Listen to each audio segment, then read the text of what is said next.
Happy Feast of the Cross. Yesterday we celebrated the Feast of the Cross, yesterday and the day before yesterday. Just to give a little historical background on the feast, on the 3rd century there was a saint called Saint Helena. She was the mother of the great Constantine. So she had a love for Christ. So she wanted to find the cross that he was buried on. So the cross that he was crucified on. So she went into Jerusalem and tried to look for the cross. And when she get to Jerusalem, she couldn't find. She wasn't able to find the cross. So she asked around what happened to the cross. And then she met a lot of people. They told her that the cross was buried under the pile of trash.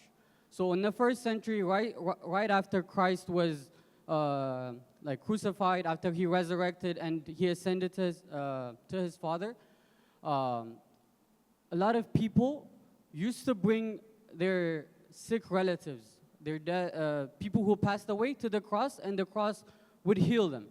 So the Romans at the time, they did not like this, so they buried it under a pile of trash. So for centuries, it's been buried under the pile of trash. So when she came in the 3rd century, they were able to, by the prayer, by the will of God and the prayer of the saints and the bishops, the priests at the time, she was able to elevate the cross. So that's what we are celebrating yesterday. That's what we celebrated yesterday. If we can have the slides up for the wedab.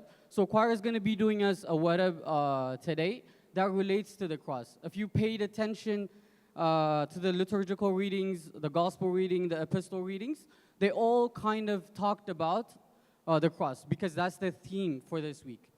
So is it up? No, okay.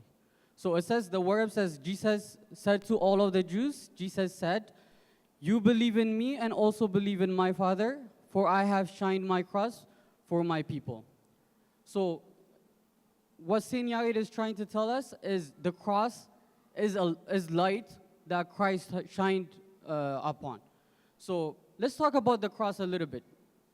So the cross before Christ was crucified on was an instrument of torture. It was an instrument of fear. It was an instrument of public execution. When the Romans wants to send fear upon their people, they would crucify someone publicly. They would shame them. That was the meaning of the cross. But right after Christ was crucified on it, he changed the meaning. He sanctified the cross. So we're now very accustomed, like our Father said in the gospel explanation, we're very accustomed to the cross. We love the cross. We have the cross in our homes. We decorate the cross with our home.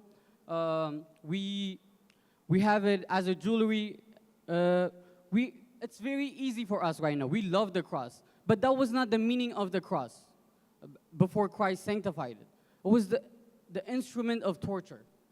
The Romans used to oppress their people with the cross. So it was something that they feared. But Christ came and sanctified it. And the meaning changed. Now the cross, that's what Saint Yared is trying to say. For us who believe, it's something completely different, the cross. The meaning of the cross is completely different for us now. It's not a means of fear or persecution or anything. It's a weapon of peace. It's a power of God. It's healing. It became a healing once Christ was crucified on it. So when we do this Mezmur, the Saint Yared, not just the whatever that we're going to do today, but all the Mezmurs, all the hymns, if you get a chance to be here after the RTD, choir is going to be doing a Mezmur circle. And on that Mezmurs, 90% of the Mezmur, Saint Yared talks about the cross being light.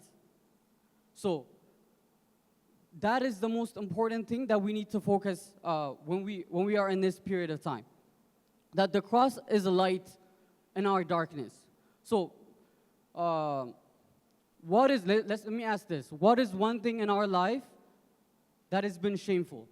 That has been darkness? It could be trauma, it could be addiction. It could be any types of darkness. If we bring Christ into it, then He would sanctify it. Just like the cross became a means for our salvation, every single person struggle can become a means for our salvation. So that's what we need to contemplate throughout this period of when we think about the cross. When we sing the Mezmur, what we need to do is think inward, like think of the struggles that we have. It could be addiction, it could be trauma, it could be anything that we're struggling of. If we invite Christ into it, He will sanctify it and make it a means for our salvation. Glory be to God.